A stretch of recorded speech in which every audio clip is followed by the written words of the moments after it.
Salve, salve galera do InfectoCast, aqui quem tá falando é Felipe. E hoje eu tô aqui sozinho para conversar um pouquinho com vocês sobre um antibiótico.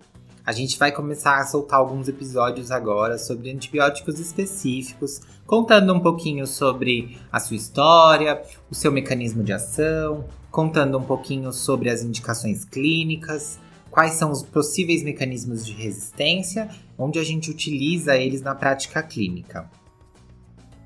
E para começar, não tinha como a gente começar com outro antibiótico, na verdade, com outra classe de antibiótico que não fosse a primeira classe de antibióticos, que são as penicilinas.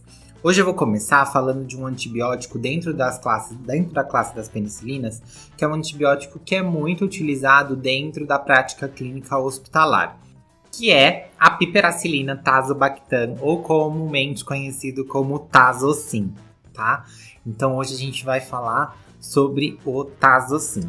Antes de propriamente iniciar falando do Tazocin, vamos falar um pouquinho sobre a história da penicilina, né? Então lembrar que a penicilina elas foram descobertas lá por Alexander Fleming em 1928, quando ele acidentalmente deixou uma colônia de bactérias em conjunto a um fungo, Penicillium notatum, e viu que o crescimento do fungo inibia o crescimento das bactérias e com isso ele descobriu as penicilinas, que mais pra frente, mais ou menos em 1940, começou a ser usada na prática clínica, principalmente após as grandes guerras, né?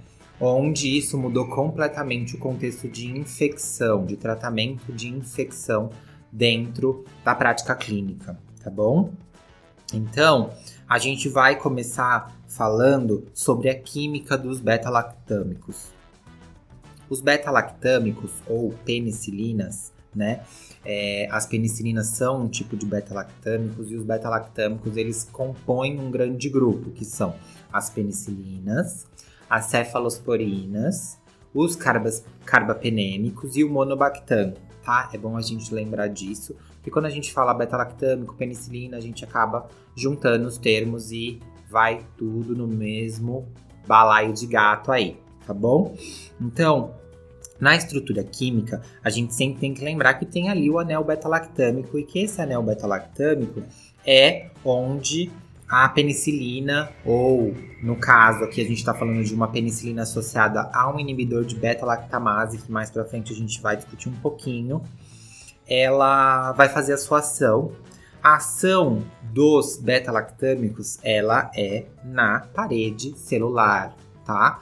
Então, sempre que a gente pensar em um beta-lactâmico, seja ele qual for, tá? Se eu estiver falando desde da bezetacil, que é uma penicilina G da forma benzatina, ou se eu tô falando de um carbapenêmico, um meropenem, um doripenem, um imipenem, um ertapenem, tá? Eu vou estar falando que esses antibióticos eles agem na parede da célula. E é sempre bom lembrar que as células bacterianas, a gente tem dois tipos de parede, né? A gente vai ter a parede dos gram-positivos e a parede dos gram-negativos. No caso, a gente vai estar falando em que local da parede, né? Porque a parede eu tenho diversos locais. Então, a minha parede celular das bactérias, ela é composta de peptídeo glicano. É bom a gente lembrar que mesmo que uma bactéria seja gram-positiva ou gram-negativa, não importa, ela vai ter peptídeo glicano na sua parede em maior ou menor quantidade. A camada externa, que é onde a gente vê os peptídeo glicanos, ela faz parte de uma proteção que resiste a grandes pressões osmóticas, fazendo também uma defesa natural da bactéria, não é mesmo? E aí que o antibiótico do tipo beta-lactâmico vai agir, que são nas chamadas penicillin binding proteins, ou as proteínas ligadoras de penicilina, e onde a penicilina vai se ligar para agir, né? Ela se liga nesse lugar e ela vai inibir a síntese da parede celular, tá? Ela vai inibir a síntese de peptídeo glicano e com isso a gente diminui a defesa das bactérias, né? Além delas se ligarem e impedirem a síntese da parede celular, elas também liberam enzimas autolíticas que vão degradar essa parede. Por isso que a gente considera que as penicilinas são drogas bactericidas, porque elas não só impedem a produção de parede, como elas também lisam a parede celular, tá bom? E agora falando um pouquinho mais do piperacillina tazobactam, que é o nosso Tazocin, um queridinho dentro da prática clínica hospitalar. Vamos falar então o que é, né? Então ele é uma ureidopenicilina associada a um inibidor de beta-lactamase, que é o tazobactam, né? Quando a gente fala de penicilinas associados a inibidores de beta-lactamase ou beta-lactâmicos associados a inibidores de beta-lactamase, a gente está falando de um antibiótico que está tentando fugir de um mecanismo de resistência, né? Que são as beta-lactamases. Esse é um assunto à parte, é um assunto que a gente vai gravar para vocês, explicando um pouquinho das beta-lactamases, as suas classificações, quais são as mais comuns. Mas só para vocês saberem, quando a gente tem a beta-lactamase, que é um mecanismo de resistência enzimático, é como se a gente tivesse um Pac-Man, tá? Sendo que o antibiótico, ele é os pontinhos brancos do Pac-Man e a beta-lactamase é o próprio Pac-Man, tá? Que ele vai lá comer o antibiótico. E aí a gente vai pensar que os pontinhos brancos ligados a fantasminhas são os beta-lactâmicos associados a inibidores de beta-lactamase que degradam as beta-lactamases, tá? Então, a gente precisa desses inibidores de beta-lactamase para fugir das beta-lactamases, que são essas enzimas, que são liberadas tanto por gram-positivos quanto por gram-negativos e estão bastante presentes na prática clínica atual, não só no contexto hospitalar, mas também no contexto comunitário, tá? Principalmente no contexto comunitário de pacientes que frequentam serviços de saúde ou de pacientes multicomórbidos, tá bom? Mas esse tema de beta-lactamases, a gente vai fazer um podcast específico para vocês. Só guardem essas informações na cabeça nesse momento que, quando a gente está falando de beta-lactâmicos associados a inibidores de beta-lactamases, a gente está tentando fugir de um mecanismo de resistência das bactérias, que, por sinal, é o mecanismo de resistência mais comum às penicilinas. Então, o Tazocin, ele é uma apresentação endovenosa, tá? Única e exclusivamente endovenosa. A piperacillina, ela foi introduzida na prática clínica em 1976, tá? Apresentando um amplo espectro, tá? Incluindo Pseudomonas aeruginosa e outros bacilos gram-negativos não fermentadores, tá? Além disso, ela tem uma ação para bactérias anaeróbicas, tá? Isso é muito importante na prática clínica, porque a gente vai ver lá na frente quais são as indicações clínicas do uso do Tazocin, tá bom? Então, ela apresenta um espectro de ação bem importante para Pseudomonas aeruginosa, Serrácea, Klebsiella e Enterobacter, Proteus e outros anaeróbios. Isso pensando num contexto de introdução lá no passado. Hoje, com a disseminação de beta-lactamases, a gente necessariamente tem que unir a piperacillina ao tazobactam para ter uma boa ação. E mesmo assim, por conta principalmente, tá, das ISBL, que são beta-lactamases de espectro estendido, a gente pode até estar perdendo o pipetazo, tá? Normalmente, as ISBL, a gente ainda tem uma ação do pipetazo presente, mas isso pode ser perdido com as ISBL hiperexpressas, que a gente acaba podendo perder até carbapenêmicos mais hidrolisáveis, tá bom? Mas isso a gente vai discutindo com o tempo. Bom, então vamos para a farmacocinética e metabolismo da piperacillina. A apresentação comercial do pipetazo é da seguinte forma: a gente tem dois tipos de apresentação, tá? Todas elas endovenosas, sendo que a gente vai ter 2 gramas de piperacillina com 250 mg de tazobactam ou 4 gramas de piperacillina com 500 mg de tazobactam. A piperacilina, ela é absorvida por via enteral e tem pico sérico em 30 minutos após a administração dos 500 mg de tazobactam. A sua principal eliminação é a eliminação renal por filtração glomerular em forma de produto ativo, então ela não é inativada, tá, gente? Isso é importante porque a gente também pode usar para infecções urinárias, né, sem ser um produto inativado, no caso da filtração glomerular e da secreção tubular, tá? Ela tem uma baixa ligação às proteínas do soro, em torno de 20, 40%, e a meia-vida no soro é em torno de 1h30, 2 horas, ok? Tá, e aí vocês podem me perguntar, e quais são as doses de Tazocin? Porque eu sempre vejo, um prescreve de 8 em 8, outro prescreve de 6 em 6, prescreve uma dose, prescreve outra. Isso é importante a gente discutir, porque isso vai de acordo com o que a gente quer tratar. Então, assim, a dose padrão é uma dose de 4,5, ou seja, na apresentação 4 gramas, 500 miligramas, né? De 8 em 8, que é a apresentação que a gente tem aqui no Brasil, ou 4,5 de 6 em 6. O que difere de uma da outra é que a apresentação 4,5 de 6 em 6 é a apresentação que vai ser antipseudomonas, tá? É importante a gente saber isso porque se a gente está atrás de uma cobertura antipseudomonas, eu preciso fazer uma dose de 4,5 de 6 em 6 obrigatoriamente, que é a dose máxima de Tazocin, tá? Como é uma filtração renal, eu tenho que fazer ajuste de acordo com a função renal ou o uso de diálise, tá? É importante sempre a gente estar de olho na taxa de filtração glomerular do nosso paciente. E lembrando sempre, não sei se vocês sabem, a gente tem várias formas de calcular a taxa de filtração glomerular, mas para cálculo de dose de antibióticos, todos os cálculos são feitos baseados na fórmula de Crocroft-Gault, tá?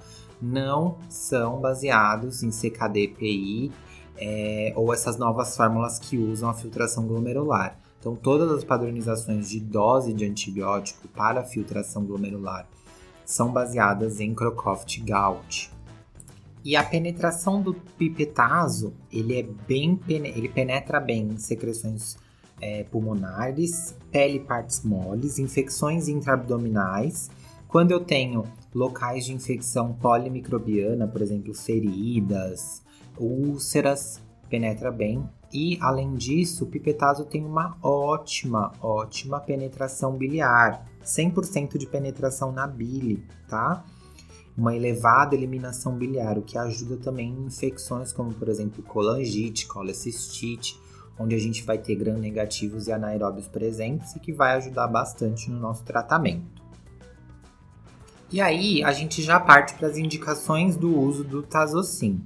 Pensando em indicações microbiológicas, foram os germes que eu falei anteriormente. Então, Klebsiella, Pseudomonas, enterobactérias num geral, Serratia, Acinetobacter, os anaeróbios, bacterióides fragilis. Então, indicação de cobertura para esses micro-organismos. É claro que quando a gente identifica esses micro-organismos, normalmente vem o antibiograma junto, não pensando nos anaeróbios, mas pensando nas bactérias gram-negativas num contexto geral, né?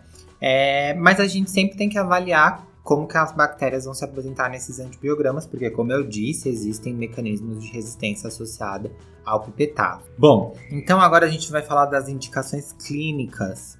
Como eu disse para vocês, o grande ganho em relação às outras penicilinas que vieram antes foi a cobertura anti-pseudomonas, tá? Então, quando eu tô pensando num pé diabético, ou numa infecção intraabdominal, ou numa pneumonia, num paciente com uso recente de antibiótico, ou que pode ser colonizado por pseudomonas, ou que frequenta bastante serviços de saúde, ou uma infecção por gram-negativos em pacientes já hospitalizados, então uma infecção nosocomial, onde eu já tenha uso de antibiótico prévio, ou que mesmo não tenha, mas que a minha flora do hospital ela permeie gram-negativos que são naturalmente resistentes a cefalosporinas de terceira, ou que normalmente apresentam ISBL em grande quantidade, mas que não seja uma ISBL hiperexpressa, eu posso, ou melhor, eu devo utilizar o pipetazo. É sempre bom a gente lembrar que pipetazo não é água, tá, gente?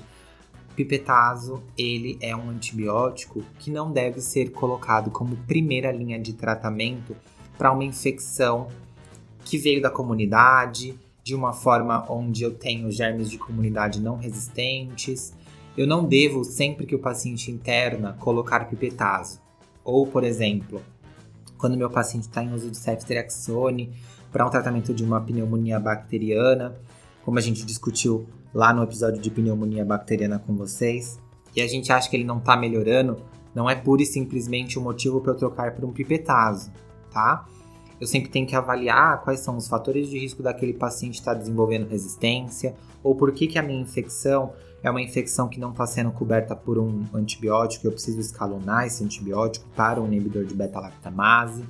É sempre bom a gente pensar antes de sair escalonando por aí, tá? Pipetazo não é antipirético, tá? Antipirético é dipirona, então febre no contexto hospitalar não é sinônimo de pipetazo. Eu preciso investigar, coletar cultura quando indicado, e aí pensar quais são os meus principais agentes. São gram-positivos, são gram-negativos, são anaeróbios, o foco é abdominal, o foco é corrente sanguínea. Qual é esse foco para eu poder indicar o antibiótico correto? Ainda falando da aplicabilidade clínica, o pipetazo é um ótimo antibiótico para a gente utilizar num contexto de uma sepse intra-hospitalar, né? Pensando que ele vai cobrir os principais agentes etiológicos que são relacionados a essas infecções, né? Então, eu tenho essa cobertura bem importante de gram-positivos, gram-negativos, anaeróbios, penetra bem em vários sítios, em vários tipos de infecção. Então, eu vou poder utilizar o meu pipetazo de uma forma segura até identificar o meu agente, até poder coletar cultura, até essa cultura sair, ou mesmo de uma forma empírica por um certo tempo, pensando nos principais agentes, mesmo que eles não sejam identificados, tá bom? A aplicabilidade clínica, então, que a gente já conversou, principalmente pneumonias, infecções de pele moles, infecções intraabdominais, infecções polimicrobianas. Pipetazo não penetra muito bem no sistema nervoso central, isso é sempre bom a gente lembrar, tá? Uma molécula muito grande acaba não penetrando no sistema nervoso central se não tiver uma grande inflamação, tá bom? E agora, a gente vai falar um pouquinho dos efeitos adversos dos beta-lactâmicos no geral. Sempre que a gente fala de efeitos adversos de beta-lactâmicos, a gente pode generalizar isso. E falando um pouquinho do pipetazo, isso não se difere. O principal efeito colateral é a hipersensibilidade. Tá? Então, alergia ao anel beta-lactâmico, tá bom? Pode ser desde uma alergia simples até um choque anafilático, tá? Fora isso, a gente, como tá falando de beta-lactâmicos, também pode acontecer mielotoxicidade. É um efeito não muito visto, mas a gente sempre pode relacionar efeitos de mielotoxicidade ao uso de beta-lactâmicos num geral, tá? Além disso, existem estudos recentes que trazem para a gente efeitos colaterais que podem ser observados no uso do pipetazo associado à vancomicina. Isso é uma associação bem comum dentro da prática clínica hospitalar quando a gente está pensando num contexto de sepse, tentando cobrir não só os agentes gram-negativos e anaeróbios, mas também os gram-positivos, os MRSA, no caso do uso da vancomicina, né? E alguns estudos mostraram estudos observacionais mostraram que o uso da vancomicina em associação ao pipetazo poderia aumentar a chance de injúria renal. Quando foram feitos estudos observacionais retrospectivos, foi visto que essa associação de quem usava vanco com pipetazo e quem usava vanco com outro antibiótico, por exemplo, mero ou cefepime, quem usava vanco com pipetazo tinha maior chance desse efeito colateral. Mas, lembrando que são estudos observacionais retrospectivos, é leitura de prontuário, a gente não está fazendo um ensaio clínico, não teve um ensaio clínico randomizado para isso. Outros estudos que tentaram corroborar esse esse efeito adverso, foram feitos estudos com modelos animais, em que a associação de pipetase e vancomycin não aumentou esse desfecho de aumento em injúria renal aguda. Então é um contexto muito ainda sem respostas, né? A gente ainda tem estudos a serem feitos, mas é muito importante a gente discutir isso aqui. Então, para vocês hoje a gente falou um pouquinho das histórias das penicilinas, a gente falou um pouquinho da composição química, da farmacocinética e do metabolismo do pipetazo, das indicações clínicas. Falamos um pouquinho dos principais efeitos adversos, da disponibilidade e o mecanismo de resistência do pipetazo. Qual que é? Principalmente beta-lactamases. Ah, mas ele não tem um inibidor de beta-lactamase? Ele tem. Mas a gente sempre tem que pensar na quantidade de beta-lactamases produzidas pelo micro-organismo. A gente sempre tem que pensar qual é a afinidade da beta-lactamase pelo inibidor de beta-lactamase. Se ele é bastante estável, se ele tem pouca hidrólise pela beta-lactamase. No caso do pipetazo, a gente tem que ele é mais estável que o clavulin, por exemplo. Amoxicilina com ácido clavulânico. Mas mesmo assim ele pode ser hidrolisado por algumas beta-lactamases, sim. E com isso a gente sempre tem que pensar nessa possibilidade quando o nosso contexto é um contexto de grande quantidade de bactérias AMP-C ou ISBL dentro da nossa prática clínica, porque a gente não vai poder usar indiscriminadamente pipetazo nesse contexto. Bom, gente, era basicamente isso que eu tinha para falar para vocês. Fiquem de olho nos nossos próximos episódios, sigam a gente nas nossas redes sociais. A gente tá como @InfectoCast no Twitter e no Instagram. A gente sempre posta conteúdos novos, casos clínicos. Um grande beijo e até o nosso próximo episódio. Tchau, tchau!